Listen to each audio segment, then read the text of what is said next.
This ball is the most expensive football in the world by far. For 40 years, he built dreams. He gave Kenya his heart, his time, his everything. But when he asked for one thing in return, Kenya turned its back on him. This is the painful story of Bob Munro, the man who deserved to be a Kenyan but died as a foreigner. Bob Munro came to Kenya not as a politician, not as a businessman, but as a dreamer. In the slums of Mathare, he saw potential where others saw poverty. Through MISA, he gave thousands of kids a future.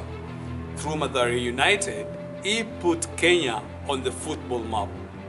But what did Kenya give him in return? For years, he applied for Kenyan citizenship. For years, he was ignored. Why? The Kenyan constitution allows foreigners to become Kenyan citizens after just 7 years. Bob Munro lived for 40 years. So why was he denied corruption? In 2007, the Kenyan government revoked his work permit. Reason being, he ought to have obtained investor's permit. Every Kenyan knows, or every foreigner knows, that the process of obtaining an investor's permit can be intentionally dragged so as to force the investor or foreigner to pay a certain fee, what they call a speed-up fee, so as to fasten the process. As we all know, Bob Munro was not that kind of person. Was this about his paperwork? Or was this about the bribe he refused to give?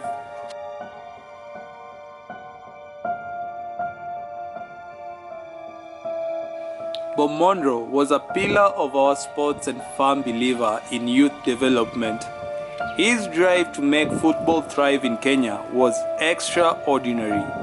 Bob expertly spotted and nurtured talents and brought sanity in the game. Our thoughts are with the family and the sports fraternity at this dark moment. Rest in peace, Bob. A pillar of a Kenyan sports? Then why wasn't he recognized as a Kenyan? Why wasn't he? Bob Munro gave Kenya more than most citizens ever will. But when he needed Kenya, Kenya failed him.